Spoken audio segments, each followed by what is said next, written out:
আসসালামু আলাইকুম ওরহমতুল্লাহি ওয়াবারাকাতুহ। 1 মিনিট মাদ্রাসা ইউটিউব চ্যানেলে সম্মানিত দিনী ভাই বোনেরা, আজ আলোচনা করব খুব টাকার প্রয়োজন হলে আপনারা রাতে ঘুমাতে যাবেন, যখন রাতে শুয়ে ডান কাত হয়ে শুয়ে এই ছোট্ট দোয়াটি 3 বার পাঠ করবেন। ইনশাআল্লাহ আল্লাহ রাব্বুল আলামিন আপনার পরিবার সংসারে রিজিকে বরকত দান করবেন। আপনার কোনো না কোনো একটা মাধ্যম থেকে টাকা পয়সা ধন সম্পদের ব্যবস্থা আল্লাহ রাব্বুল আলামিন করেই দেবেন ইনশাআল্লাহ। মনের মধ্যে শতভাগ বিশ্বাস নিয়ে আমলটি করবেন, তার উদ্দেশ্যে বা নিয়তে ভিডিওটি সম্পূর্ণ দেখুন। নবীজি সাল্লাল্লাহু আলাইহি ওয়াসাল্লামের দিন রাত আল্লাহ তাআলার ইবাদত বন্দেগীতেই কাটত। ব্যবসা বাণিজ্য, খাবার দাবার সব কিছুই ইবাদত হয়ে যেত। হ্যাঁ, ইবাদতে তিনি ব্যবসাও করতেন আল্লাহর সন্তুষ্টির জন্য। ঘুমাতে কোরআন তেলাওয়াত করে ঘুমাতেন, অর্থাৎ ঘুমাতে যখন যেতেন তখন কোরআন তেলাওয়াত করে ঘুমাতেন, যেন সারা রাত রহমত বর্ষিত হয়ে থাকে। এভাবেই তিনি পুরো সময়টি বা সময়ে ইবাদতে কাটাতেন। ঘুমানোর আগে আমাদেরকে কিছু আমল করে নিতে হবে, সেই আমলগুলোই আমি আপনাদের সামনে তুলে ধরছি। যেমন ঘুমানোর আগে 1 নম্বর ওযু করতে হবে, আয়াতুল কুরসি পড়তে হবে ও সূরা বাকারার শেষ 2 আয়াত পড়তে হবে। 3 নম্বর হচ্ছে সূরা মুলক পড়তে হবে এবং ইস্তেগফার করতে হবে দিনী ভাই বোনেরা। 4 নম্বর 3 কুল তথা সূরা নাস, সূরা ফালাক এবং সূরা ইখলাস পড়তে হবে। 5 নম্বর সূরা কাফিরুন ও সূরা ফাতিহা পড়তে হবে। 6 নম্বর 3 তাসবিহ তথা সুবহানাল্লাহ, আলহামদুলিল্লাহ, আল্লাহু আকবার পড়তে হবে। এবং 7 নম্বর ঘুমানোর আগে দোয়া পড়তে হবে এবং ডান কাতে শোয়ান নবীজির নিত্যদিনের অভ্যাস ছিল। আমরাও সেই ডান কাত হয়ে শোয়ার পরে আমরা এই ছোট্ট দোয়াটি 3 বার পাঠ করব।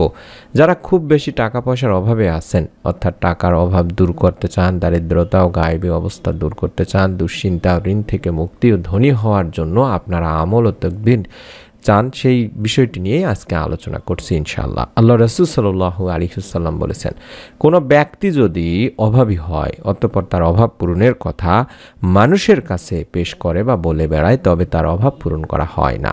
আর যে ব্যক্তি তার আল্লাহ তাআলারই কাছে অভাবের কথা বলে থাকে, আল্লাহ রাব্বুল আলামিন অতি বিলম্বে আল্লাহ তাআলা তার অভাব থেকে তাকে মুক্ত করে দেবেন। এটি আবু দাউদ শরীফে বলা হয়েছে।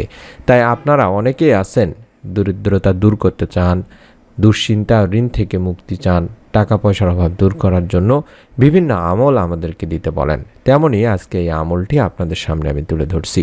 আল্লাহ রাসূল সাল্লাল্লাহু আলাইহি সাল্লামের হাদিস থেকে বর্ণিত হয়েছে, আল্লাহ তাআলা বলেন, হে আদম সন্তান, আমার ইবাদতের জন্য তুমি নিজের অবসর সময় তৈরি করো এবং ইবাদতে মনোনিবেশ করো বা মন দাও। তাহলে তোমার অন্তরকে আমি প্রাচুর্য দিয়ে ভরিয়ে দেব এবং তোমার দারিদ্রতাকে ঘুচিয়ে দেব। যদি তা না করো তাহলে তোমার হাতকে আমি কর্মব্যস্ততায় ভরিয়ে দেব এবং তোমার অভাব কখনোই দূর করব না। আল্লাহ রাব্বুল আলামিন নিজেই বলছেন তিনি ভাই বোনেরা, আপনার কাছে টাকার অভাব, আপনিও আপনার পরিবারের খুব দরিদ্র গরিবী অবস্থা, দুশ্চিন্তার শেষ নেই ও ঋণের ভারে আপনি যদি কায়েল থাকেন, তাহলে প্রতি সপ্তাহে মাসে মাসে যদি কিস্তি দিচ্ছেন, দিতে দিতে করুণ একটি অবস্থার মধ্যে পড়ে গেছেন, অথবা সুদ দিতে দিতে আপনি নতুন নতুন ধার কিংবা কর্জ করতে কিংবা ঋণ নিতে আপনি বিভিন্ন মাধ্যমে জড়িয়ে পড়েছেন। এসব থেকে মুক্তি পেতে হলে আল্লাহর সাহায্য ছাড়া আপনার আর কোনো সাহায্যই কাজে আসবে না, বা সাহায্যই কোনো প্রকার অন্য কোনো সাহায্য কোনোভাবেই আপনাকে সাহায্য করতে পারবে না। অর্থাৎ এইসব মুক্তি পেতে হলে বা এইসব দুশ্চিন্তা বা এইসব অবস্থা থেকে দুরবস্থা থেকে মুক্তি লাভের জন্য আল্লাহর সাহায্য ছাড়া মুক্তি পাওয়া অসম্ভব বলা যায়। তাই আল্লাহ তাআলারই কাছে আপনাদেরকে সাহায্য চাইতে হবে। আল্লাহ তাআলা যেভাবে সাহায্য চাইতে বলেছেন সেভাবে আপনাকে সাহায্য চাইতে হবে। অভাব দূর করার জন্য কোরআনে কিছু আমল রয়েছে, সেই আমলগুলোর পাশাপাশি আপনারা এই দোয়ার আমলটিও করবেন প্রতি রাতে ঘুমাতে যাওয়ার আগে। আল্লাহর রহমত থেকে নিরাশ হওয়া যাবে না। আল্লাহ তাআলা যেটি বলেছেন, নিশ্চয়ই কাফের সম্প্রদায় সারা আল্লাহ তাআলার রহমত থেকে কেউ নিরাশ হয় না। এবং জেনে রাখো, আল্লাহর সাহায্যই নিকটে, নিশ্চয়ই কষ্টের সাথেই রয়েছে স্বস্তি। হে ঈমানদারগণ, তোমরা ধৈর্য ও নামাজের মাধ্যমে সাহায্য প্রার্থনা করো, নিশ্চয়ই আল্লাহ ধৈর্যশীলদের সঙ্গে আছেন। সূরা বাকারাতে বলা হয়েছে, তাছাড়া যদি তোমরা শুকরিয়া আদায় করো তবে আমি অবশ্যই তোমাদের নিয়ামতকে বাড়িয়ে দেব।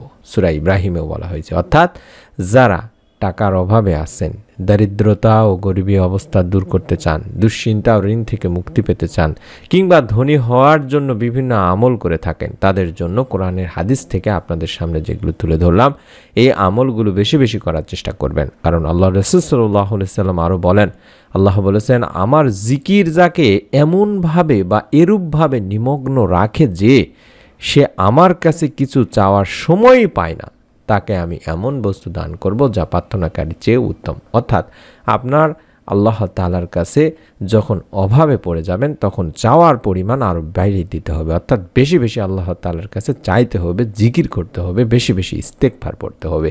এবং অবশ্যই অবশ্যই যে দোয়াটির কথা বলছি সেই দোয়াটিও আপনারা বেশি বেশি পড়বেন। রাতে ঘুমাতে যাওয়ার আগে ডান কাত হয়ে শুয়ে অবশ্যই অবশ্যই এই দোয়াটি কম করে হলেও 3 বার পাঠ করবেন।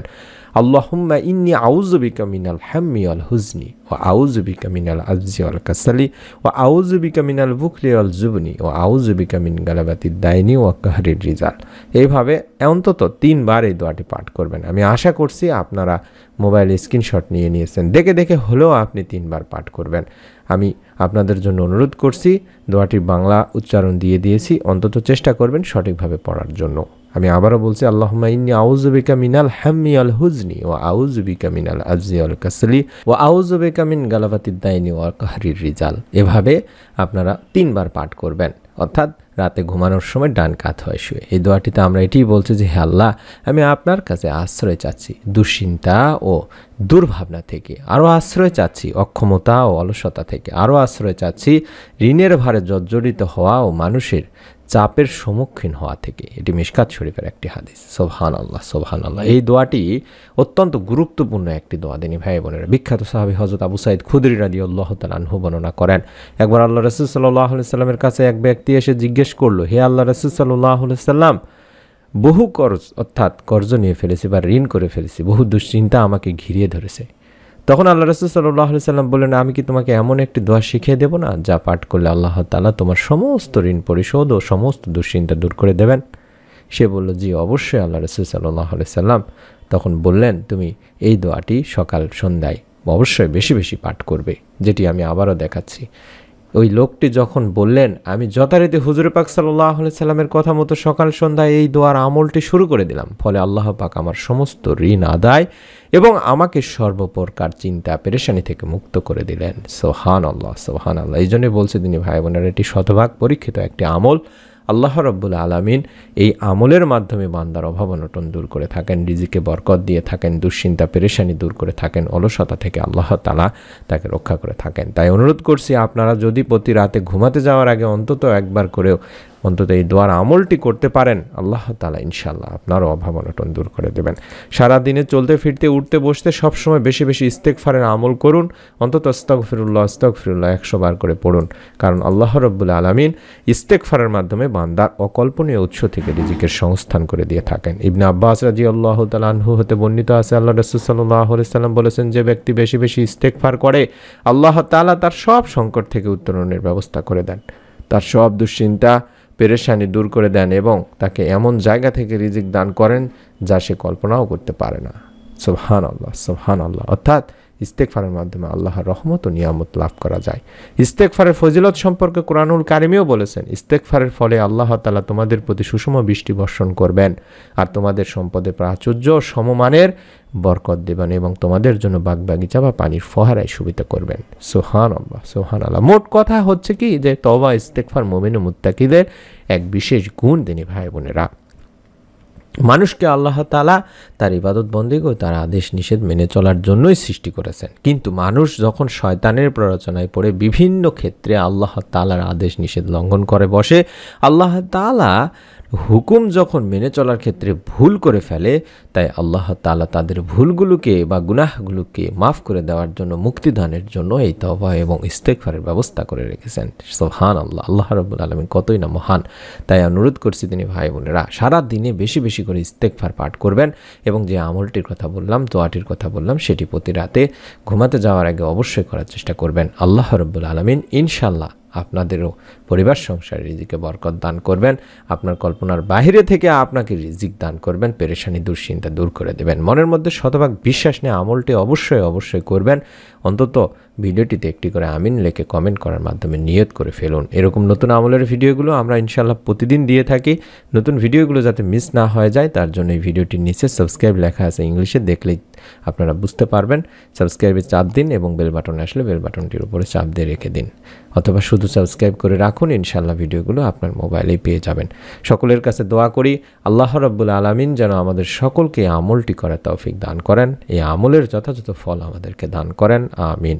আসসালামু আলাইকুম ওয়া রাহমাতুল্লাহি ওয়া বারাকাতুহু।